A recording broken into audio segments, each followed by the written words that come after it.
Hello and a warm welcome back to the channel of Automotive Nonsense. Now, recently I've noticed, well for years I've noticed frankly, that in the car world, liking SUVs is a bit like walking into hospital and saying, hey, I've got all the diseases, come and lick me. They've not been that popular among petrol heads, and I see why. They're bigger, they're taller, they're less efficient than estate cars, and frankly they usually look crap.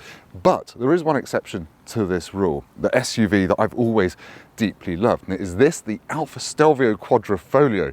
It's an £87,000, 520 horsepower V6 SUV that I know from experience can do skids in car parks, despite being four-wheel drive. But anyway, it's just been updated. It's got some new headlights. I'm going to show you around it and have some fun with it and find out if it's still worthy of its title of SUV that you're allowed to like.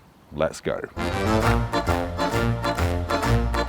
Quite pretty, isn't it, for an SUV? I absolutely love the way this thing looks. It's got these new daytime running lights and then matrix LED headlights fitted as standard. I really adore the way it looks. And the best thing is this color, Alpha Red, the best color, is the free color on the Stelvio Quadrifoglio. There is a nice green as well, which is £2,000. Then there's some blacks, greys and blues. They're about 700 quid. But yeah, I need to show you the engine because that's what really makes this car special. Now, not much has changed under the bonnet of the Stelvio Quadrifoglio. It's still a 2.9 litre bi-turbo V6 with 520 horsepower through quite a fast 8-speed auto box, and it sends power to all four wheels, unlike in its sister car, the Giulia Quadrifoglio, which is just rear-wheel drive. But I know, again, from having driven these in the past, that this does feel very rear-biased, and we'll find out if that's still true out on the road in a minute. Apparently it gets 24 mpg, but you won't care when you're driving it, and you won't care that that's 4 mpg less than the lower, sleeker Giulia either. Sadly, the only real negative I can think of is that you don't get those chrome manifolds like you used to on the old Busso V6s, but hey, I have to settle for plastic and about twice as much power. Now, in terms of size, the Stelvio Quadrifoglio is 4.7 meters long, which makes it about the same size as a BMW X3M, if you want to go for the fast one. Actually, that X3M is about £7,000 more list price than one of these. That's before options on both this and the BMW as well. This rides on 20-inch wheels as standard. You can upgrade to 21-inch wheels, and you can have red brake calipers for, yeah, another couple of hundred quid if you really want. But yeah, it's got a nice hunkered down side profile. I love the ballisted arches. Yeah, I'm getting quite excited. Sorry about this, because I know this car is a good one. Before we go any further in this video, I know you're going to comment saying, it's going to break down, it's an Alfa Romeo. The last two Alfa Romeo videos I asked people that actually own these to comment if it's gone wrong, and 99% of them said it's never gone wrong. So yeah, do that again in the comments. Go. Right, here's what the cabin of the new updated Stelvio Quadrifoglio looks like. The big change really is you've got the digital dashboard nicked from the toenail or the tonale, and you can customize that to show some different graphics and different styles of dial. It's nice. The infotainment is a bit dated looking now. It's an 8.8-inch system. It's got a wireless charging mat though, and it's got CarPlay and all that stuff. It's just a bit fiddly and a bit slow to use. Alfa's quite proud of the fact they've changed the carbon fiber weave to be this kind of more open pore, rough carbon fiber. I think I prefer the old stuff. This actually just looks a bit cheap and bumpy as far as carbon fiber goes. But yeah, you've got your drive selector down there. You've got your iDrive style knob there, and you've got your knob there for the gearbox. You've got physical climate controls. The glove box is a full width, and it's very nice. Now, there is an option that isn't on this car, and that's the £3,250 carbon back Sparco bucket seats, which are lovely. I was speaking to Alfa Romeo. They haven't got any cars here on this launch event with them because it adds about 3 months to the build time at the moment. But you have got a bit of carbon fiber and the Quadrifoglio badge on the steering wheel there. Now, being the top of the range model, it gets the full-on 14-speaker Carman hard-on sound system, and you get the metal gear shift paddles, which you do also get, to be fair, in the slightly lesser Veloce model. You can get a sunroof as well for £1,250. But yeah, quality is okay in here. It's not up there BMW, but when you're driving it, trust me, you just don't care. It's good enough. Backseat accommodation in the Stelvio Quadrifoglio is okay, but it's not really a class leader. I'm 6'3", that's my driving position. I've got a little bit of knee room, I've got loads of foot room, and I've got headroom as well. But this rear window line does swoop up quite a bit, and it is a little bit claustrophobic back here. But otherwise, you've got a couple of USBs, air vents. It's a bit dark in here. The door bins aren't that big. It's okay. It'll be fine for car seats and for adults on short trips, but it's not exceptional. Around the back, the Stelvio is also quite a pretty car. You've got these now slightly narrower, slightly more tinted rear lights. I forgot to point out that you can't get a silver wheel option on it anymore, so it's kind of dark coloured wheels only, which I always think is a bit of a shame. You do get an electric opening boot as standard. It's 520 litres, which is a bit more than a Porsche Macan, a bit less than a BMW X3, but it's actually a really quite nice space.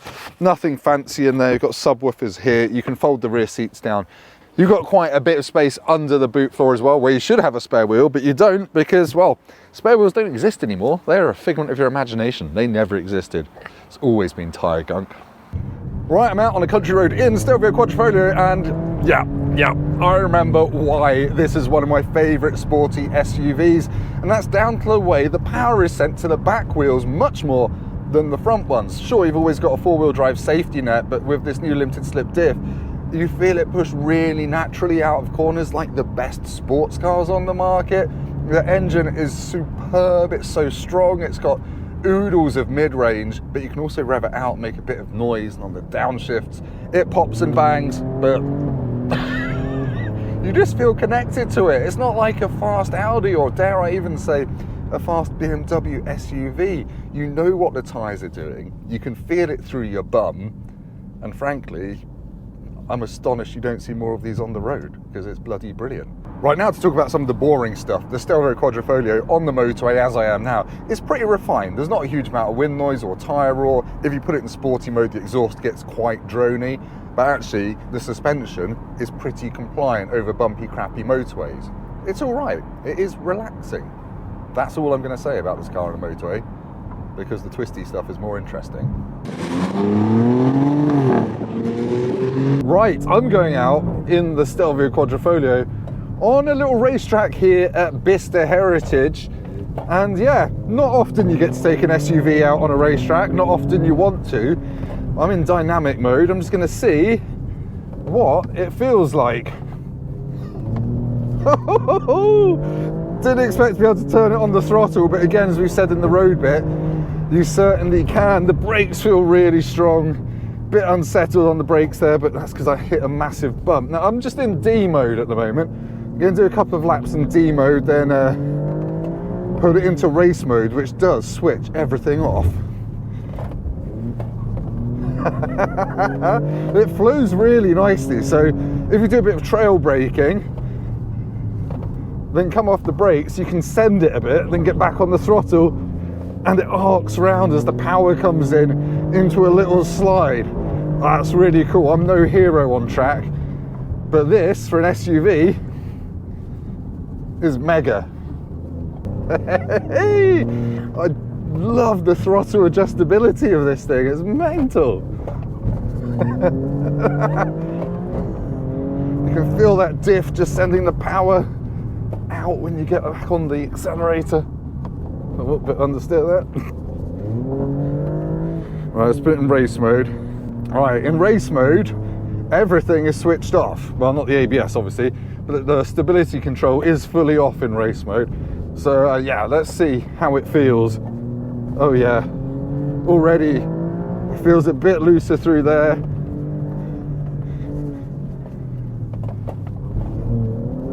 Oh, yeah.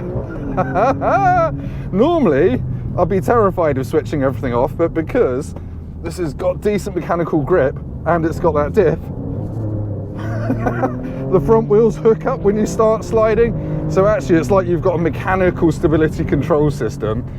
It works really well. So yeah, if you buy one of these, I imagine if you take it on track, you will do a set of pads, discs and tyres, but you'll have a lot of fun.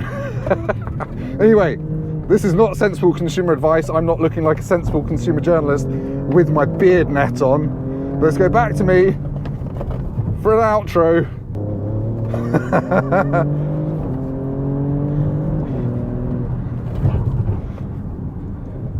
That's a lot of fun. At the start of this video, I suggested the Stelvio Quadrifoglio is one of the most fun SUVs you can buy, and since then I've driven it on track, and I'm even more convinced that this is the most exciting SUV that you can buy. I think it should stand for silly, stupid utility vehicle because it's hilariously entertaining. That new mechanical limited slip diff, which I've not really mentioned at the back, has replaced torque vectoring, and it does feel more natural now when it slips into oversteer. And at the risk of sounding like Evo magazine, it's a really good fun car to drive in sporty modes, even on the road, yet you don't have to be scared of it crashing and spinning because it's four-wheel drive. It feels very natural, it flows down a road, but crucially, it's not compromised. You can use it, you can drive it every day, it's comfortable on the motorway, it's easy to drive around town, it's not going to scare the bejesus out of you when you don't want it to, and it feels like Alfa's ironed out all of the old foibles. So yeah, well bloody done. One of my favourite cars that you can buy at the moment, and yeah, Alfa has said the next Stelvio and Giulia will be electric only, so if you even think you want one of these, please do us all a favour and go and buy one so I can buy it off you in 10 years time for £5. But anyway, if this video's been helpful, entertaining or anything else, please hit like, please subscribe to the channel so I've got plenty more videos coming out very soon, and go down to the comments and leave me the Italian word for four-wheel drift with cheese.